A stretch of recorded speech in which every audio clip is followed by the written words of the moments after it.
இளைஞர் நலன் மற்றும் விளையாட்டு மேம்பாட்டுத்துறை சார்பில் பல்வேறு மாவட்டங்களில் கட்டப்பட்டுள்ள விளையாட்டு அரங்கங்களை திறந்து வைத்தல் மற்றும் நலத்திட்ட உதவிகளை வழங்குதல் போன்றவற்றை தலைமைச் செயலகத்திலிருந்து காணொலி காட்சி மூலம் முதலமைச்சர் மு.க.ஸ்டாலின் துவங்கி வைக்கிறார். அதன் நேரலை காட்சிகளை தற்பொழுது பார்க்கலாம். இதுகுறித்து மேலும் விவரங்களை பதிவு செய்வதற்காக இணைகிறார் செய்தியாளர் கண்ணன். கண்ணன், விவரம் என்ன?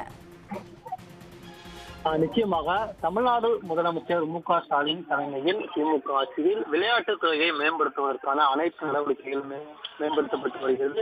இதன் ஒருபடியாக தமிழ்நாட்டில் உள்ள அனைத்து தொகுதிகளிலும் முதலமைச்சர் சிறு விளையாட்டு அரங்கங்கள் ஏற்படுத்தப்பட்டு வருகிறது. அதன்படி தற்போது 3 மாவட்டங்களில் அமைக்கப்பட்டுள்ள 9 கோடி ரூபாய் செலவில் அமைக்கப்பட்டுள்ள 3 முதலமைச்சர் சிறு விளையாட்டு அரங்கங்களை தமிழ்நாடு முதலமைச்சர் மு.க.ஸ்டாலின் சென்னை தலைமைச் செயலகத்தில் திறந்து வைத்துள்ளார்.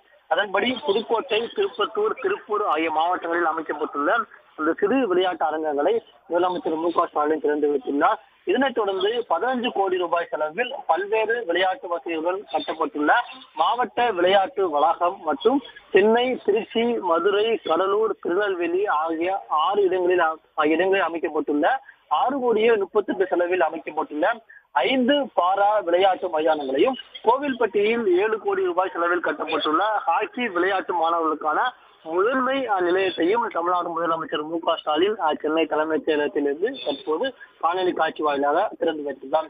இதனைத் தொடர்ந்து தமிழ்நாடு முதலமைச்சர் மு.க.ஸ்டாலின் சென்னை தலைமைச் செயலகத்திலிருந்து கூட்டுறவுத்துறை சார்பில் மத்திய கூட்டுறவு வங்கியிலிருந்து பிரித்து நாமக்கல் மாவட்டத்தின் செயல் எல்லையை கொண்டு புதிதாக உருவாக்கப்பட்டுள்ள நாமக்கல் மாவட்ட மத்திய கூட்டுறவு வங்கியும் தமிழ்நாடு முதலமைச்சர் மு.க.ஸ்டாலின் சென்னை தலைமைச் செயலகத்திலிருந்து திறந்து வைக்க உள்ளார். கண்ணன், இந்த நிகழ்ச்சியில வேறு யாரெல்லாம் பங்கெடுத்திருக்கிறார்கள், முதலமைச்சரின் இன்றைய நிகழ்ச்சி நிரல் என்னென்ன அப்படின்ற விவரங்களை நீங்க பதிவு செய்யலாம். நிச்சயமாக இந்த நிகழ்ச்சிகளை பொறுத்தவரையில் தமிழ்நாடு அரசின் துணை முதலமைச்சர் உதயநிதி ஸ்டாலின் மற்றும் தமிழ்நாடு அரசின் அமைச்சர் மு.பெ.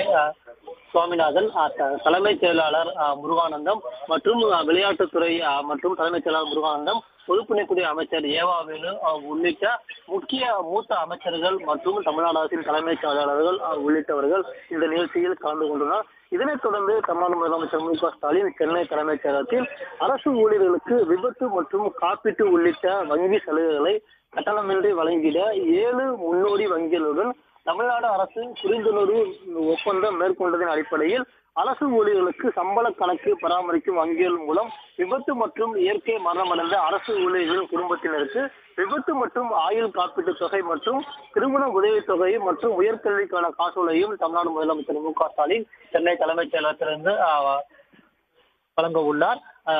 இதனைத் தொடர்ந்து தமிழ்நாடு முதலமைச்சர் மு.க.ஸ்டாலின் தலைமையில் இன்றைய தினம் ஒரு புரிந்துணர்வு ஒப்பந்தமானது கையெழுத்தாக உள்ளது. அதன்படி ஜப்பானை சேர்ந்த கோஹி ஹோல்டிங் என்ற நிறுவனத்தின் துணை நிறுவனமான ஹோஹி power tools India private limited நிறுவனம் செங்கல்பட்டு மாவட்டத்தில் மகேந்திரா வேர்ல்டு சிட்டியில் அமைந்துள்ள தொழில் பூங்காவில் 200 கோடி முதலீட்டில் சுமார் 1000 பேருக்கு வேலை வாய்ப்பு அளிக்கும் வகையில் மின் கருவிகள் உற்பத்தி ஆலை அமைப்பு தொடர்பான புரிந்துணர்வு ஒப்பந்தமும் தமிழ்நாடு முதலமைச்சர் மு.க.ஸ்டாலின் தலைமையில் சென்னை தலைமைச் செயலகத்தில் மேற்கொள்ளப்பட உள்ளது. கண்ணன், உங்கள் கூடுதல் விவரங்களுக்கு நன்றி.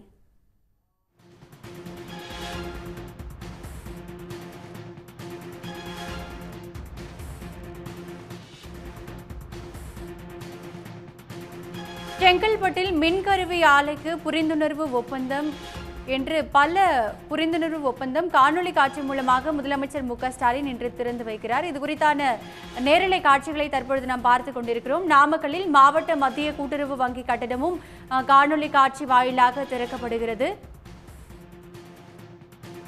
உடனுக்குடன் செய்திகளை தெரிந்து கொள்ள சன் நியூஸ் பெல் ஐகானை கிளிக் பண்ணுங்க.